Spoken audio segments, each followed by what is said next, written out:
지역의 이슈를 콕 짚어드립니다. 이슈토크 함께 하시죠.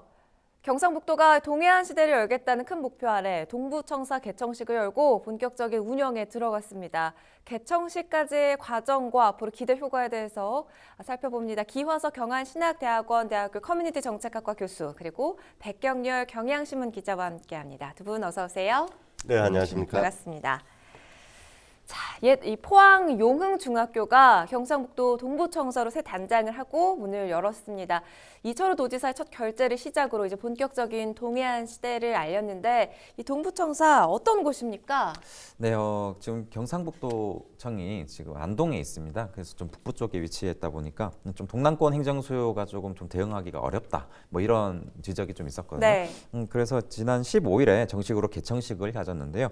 경북도청 동부청사는 환동의 지역본부의 총무과와 또 환동의 종합민원실 등 이과 2국의 119명의 직원이 경북 지역의 어떤 동해 해양 관광과 황망 물류 등 동해안권의 민원 행정 서비스를 전담하는 곳이라고 생각하시면 됩니다. 네. 하반기에는 또 독도재단 등이 추가로 이 건물에 입주하면서 총 직원 수가 140여 명이 될 것으로 보이는데요. 네. 그러면서 좀 동부권의 행정을 좀 도맡는 그런 역할을 할 것으로 보입니다.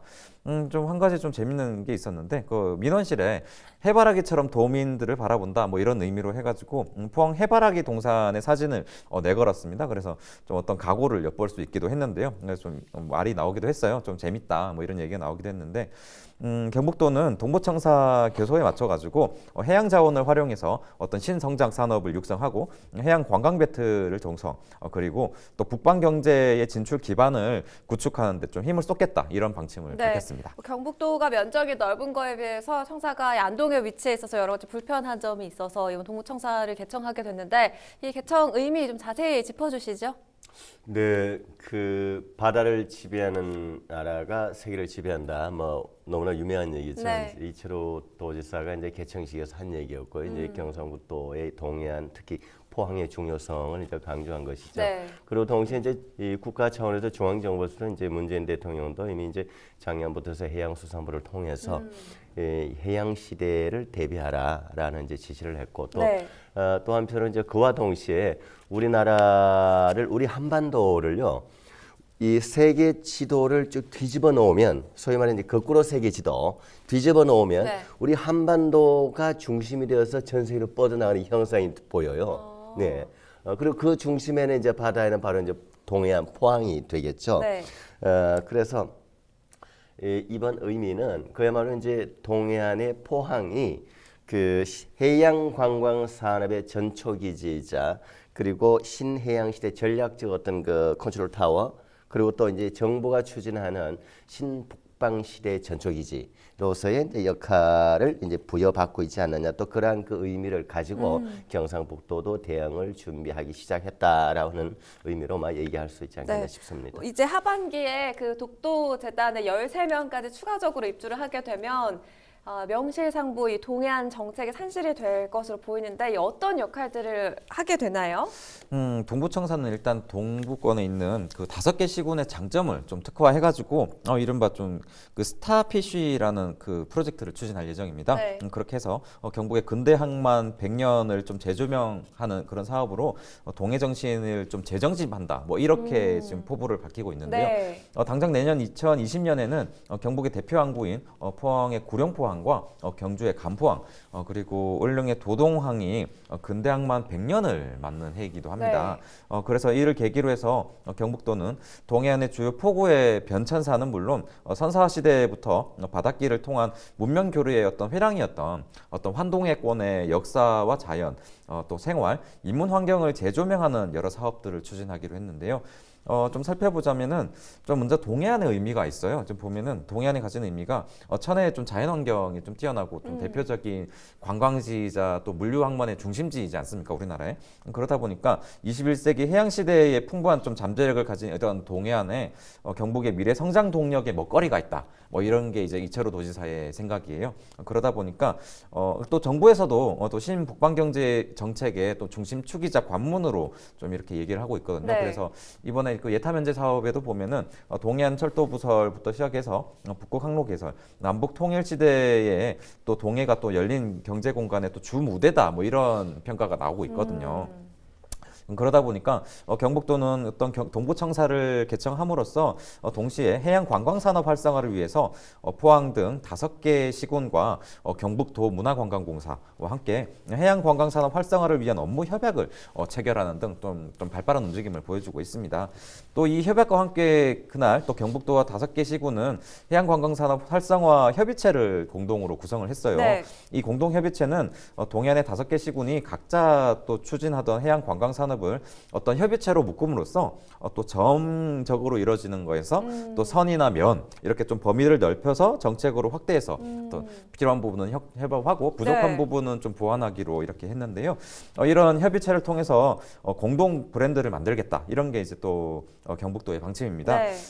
김남일 환동해 지역 본부장이 한 얘기가 있는데 해양 관광 개발로 해서 청년 일자리도 창출하고 또 북방물류 활성화, 울릉의 또 세계 자연유산 등재 등 동해 바다의 어떤 창조와 혁신의 바람을 일으키겠다. 뭐 이런 방침을 밝히기도 했어요. 굉장히 네. 큰 포부를 밝히고 있는데 이 동부청사가 용흥중학교 자리에 지금 터를 잡았잖아요. 이 폐교를 리모델링해서 옮겨오기까지 사실은 우여곡절이 좀 있지 않았습니까? 네, 먼저 포항 테크노파크 지역에 이제 임시 그 사무 공간을 마련했었죠. 했었다가 최근에는 이제 포항의 용흥중학교라고 이제 도심부인데요. 이제 네. 도심 공동화로 인해서 이제 저 학생들 숫자가 감소해서 폐교되었습니다. 올해 2월달에 이곳을 이제 리모델링해서 이제 사용을 이제 하게 됩니다. 그리고 좀 더 또 지나면 또 이전을 합니다. 2021년도 불과 내후년 네. 정도면 이제 포항 경제자유구역에 이제 그야말로 이 경상북도 이 동부 신청사를 건립해서 이사를 이제 하게 되는 그야말로 좀 우여곡절이긴 합니다만, 근데 이 부분은 뭐 저는 좀 이해할 수가 있죠. 예를 들어서 이제 경남도청이 서부청사를 홍준표 당시 경남도지사가 있을 때 진주의료원을 네. 뭐 적자가 심화돼서 이제 뭐 좀 강제 폐원을 시킨 적이 있죠. 폐원. 그리고 그 그래서 자리에 그래서 그 자리에 네. 임시로 이제 서부청사를 좀 활용한 맞아요. 적이 있고요. 그래서 이런 부분은 뭐 또 이렇게 이전하면서 비용이 좀 리모델링한다 등등 비용이 들어가겠지만 일시적인 상황이니까 좀 이해를 해야 되죠. 네, 그 부분을 지금 좀 얘기하려고 하는 게 사실 문제되고 있는 부분이 지금 자리 잡은 부분이 임시 공간이잖아요. 이제 포항 경제자유구역에 이제 새 청사 건물을 짓게 되면 또 이전을 하게 되는데 이런 상황에서 경북도 한동해본부 임시청사 리모델링 비용에 약 10억 원의 혈세가 투입됩니다. 이중 투자 논란이 일고 있거든요. 그렇습니다. 그 교수님께서 말씀하신 부분도 뭐 충분히 일리가 있고 그런 부분이 있는데 적절한 위치를 좀 구하지 못한 측면이 있었어요. 이제 미리 사전에. 그렇습니다. 네. 그러다 보니까 이게 좀 10억 원에 가까운 좀 혈세가 네. 들어간다 이런 비판이 나오는 건 사실인데요. 좀 내용을 짚어보자면은 일단 그 경북도청이 대구 북구에 있다가 그 이전을 한 게 안동으로 옮긴 게 2016년 네. 3월입니다. 이때 3월 이전하면서 좀 동남권 행정 수요가 좀 대응할 필요가 있다. 뭐 이런 지적은 그때부터 나왔었거든요. 네. 그래서 지난해 1월이었어요. 그 포항 남구 지곡동에 있는 포항 테크노파크에 환동의 지역 본부라는 걸 개청을 하게 됩니다. 이때 그 개청을 할 당시에도 좀 주민 접근성이 좀 떨어진다. 뭐 이런 얘기가 나왔거든요. 그리고 좀 장소가 협소하다 보니까 사무 공간이 부족하다. 공무원들 사무 공간이 부족하다. 이래서 지금 아까 동부청사 개청을 한 그 옛 용중학교로 일단 이번에 이전을 하게 된 거였거든요. 근데 이전을 했지만 다시 말씀하신 것처럼 2021년에 그러니까 2년 뒤죠. 그때 다시 이전을 하게 됩니다. 지금 포항 북구 흥해 쪽에 있는 경제자유구역청 부지에다가 동부청사를 짓고 있는데요. 막 짓기 시작해서 현재 한 약 10% 공정률에 있습니다. 그래서 한창 공사가 진행 중인데 동부청사 준공 시기를 경북도는 당초 오는 2021년 말쯤으로 예상했는데 이 이전하는 걸 갖고 아까 말씀드렸듯이 혈세가 좀 낭비되는 부분이 있기 때문에 좀 뒷말이 나오는 건데요. 네. 앞서 말씀드렸듯이 그 포항 테크노파크에 근무할 당시에 공간이 부족하다 이런 얘기를 했었는데 사실 이때도 기억이 나는 게 장소를 구하지를 못했어요. 계속 경북도가 적절한 공간을 찾으려고 노력을 하다 보니까 계속 구하지 못한 상황이 반복이 됐거든요. 네. 근데 이제 좀 업무적으로 동남권 행정소에 좀 대응할 필요는 있다는 얘기가 계속 나왔기 때문에 미리 좀 테크노파크에서 일을 한 측면이 있어요. 네. 그러다 보니까 지금 이전을 계속하게 되는데 일단 그 하게 되면서 리모델링 비용으로 10억 정도가 들 것으로 보이고 이사 비용이 4천여만 원, 또 이전 행사 비용으로 2,700만 원. 그리고 3년 계약이기 때문에 연간 건물 임차료로 1억 6천만 원 정도가 들거든요. 네. 그래서 상당한 혈세가 좀 들어간 거긴 합니다. 특히 경제자유구역청 안에는 동부청사 준공 시기가 아직 확정이 되지 않기 때문에 연간 1억 6천만 원이 들어가는 임차료를 두고도 좀 이게 너무 많이 드는 건 아니냐 뭐 이런 얘기가 나오고 있거든요. 네네. 그래서 좀 혈세가 좀 계속 투입된다는 측면에서 조금 비판이 나오는 부분이 있고요. 이에 대해서 또 경북도에서는 해명을 내놓기를 당초 경제자유구역청 내 동부청사의 준공 시기를 2020년 1월쯤으로 예상을 했대요. 그러다 보니까 그렇게 예상을 했는데 여러 가지 사유로 좀 준공이 늦어지고 있는 그런 상황이라서 조금 이제 부득이하게 좀 예산이 추가적으로 드는 부분이 있고 이런 가운데 이제 또 2017년 1월 15일에 아시다시피 포항 지진이 발생했잖아요. 네. 그러면서 이제 또 동부권의 좀 어떤 민심을 달래는 차원 이런 좀 행정수요에 급하게 대응할 필요가 있었기 때문에 임시청사로 좀 급하게 이전하게 된 측면이 있다 이렇게 해명을 하긴 했습니다. 한편 현재 경북도 동부청사가 경제자유구역청으로 이전할 경우에는 용웅중 지금 이전한 동부청사 부지의 활용 문제도 좀 이제 그 뒤에 또 3년 뒤에 옮기고 나면 또 어떻게 할 것이냐 이런 문제가 또 나오고 있기 때문에 이 부분에 대한 좀 정책적 판단이 또 없는 상태에서 급하게 옮긴 거 아니냐는 비판도 좀 추가적으로 나오고 있는 상황입니다. 이전을 하게 되면 뭐 비용이 드는 건 당연한 부분이지 않습니까? 그리고 공간적인 문제도 문제인데 사실 이 경북 동부청사가 제 기능과 역할을 해내기 위해서는 부지사급이 상주하고 또 여러 가지 좀 기구도 좀 더 늘려야 한다. 뭐 이런 지적도 나오고 있잖아요. 네, 그전에 먼저 그 이전과 관련돼서 이제 들어가는 그 좀 낭비적 요소를 이제 백경열 기자께서 굉장히 리얼하게 설명을 해주셨는데, 비용이 좀 크더라고요. 그렇죠. 사실 일시적으로 들어가는 비용처럼 많죠. 그러나 저는 이제 앞서 뭐 일정 부분 이해는 또 해야 되지 않겠느냐라고 얘기를 했는데, 이제 이어서 이제 그러면. 그렇게 이제 그 세 번을 이전을 하잖아요. 이제 하면서 이제 그렇게 만들어지는 경상북 도청의 동부청사, 이름하여 뭐 제2청사라고도 표현을 하죠. 네. 이것이 제자리를 잡기 위해서는 저는 그렇게 생각합니다. 이제 그야말로 그만큼 이제 동해안 시대와 또 포항의 중요성을 인식하고 도지사가 이제 정책으로 만들었다면 이것이 제대로 역할을 하기 위해서는 위상 강화가 필요하다. 그 위상 강화의 이제 방법으로는 그래도 좀 부지사급 정도의 사람이 좀 상주를 해서 업무를 좀 밀고 나가야 되지 않느냐. 그러면 이제 부지사급이 되려면 이제 보통 이제 광역시도에는 이제 정무부지사와 경제부지사였어요. 그러면 둘 중에 한 명이 가야 되는데 그게 또 불가능하다면 이건 뭐 행안부 정부와 또 이제 직제 논의가 필요하겠지만 이제 뭐 그야말로 포항의 특수성을 감안해서 해양 업무 전담 부지사를 좀 신설해서 한 명이 가시거나 아니면 지금 계시는 이 환동의 이 본부장을 부지사급으로 뭐 격상을 시키거나 해서 좀 그 이 관심도를 그리고 또 업무의 중요도를 좀 더 올릴 필요가 있지 않겠나 싶습니다. 네. 제2청사라는 표현까지 해주셨는데 사실 동부청사가 포항에 자리를 잡은 이유가 있을 것 같아요. 그 이유 그리고 관할하는 지역에 대해서도 좀 설명을 해주시죠. 사실 포항이라고 한다면 뭐 그 시청자분들께서도 다들 아실 테지만 지금 동부권의 핵심 지역입니다. 인구가 가장 많죠. 그렇습니다. 포항에 자리 잡는 건 뭐 좀 당연한 것처럼 보이고요. 좀 데이터를 들어서 좀 설명을 해드릴게요. 그 동부청사가 관할하는 지역이 경북의 이제 제1도시까지도 얘기 나오는데 포항시를 비롯해서 네. 또 역사도시 경주, 또 해양과학도시 울진, 또 교통의 요충인 또 영덕군에다가 울릉도 독도까지 포함이 되어 네. 있습니다. 그러다 보니까 경북 전체 인구의 한 3분의 1 가량이 이 지역에 살고 있고요. 네. 경북 총생산의 또 역시 3분의 1 정도인 30.3% 정도를 차지하는 경북의 핵심 지역이라고 할 수 있습니다.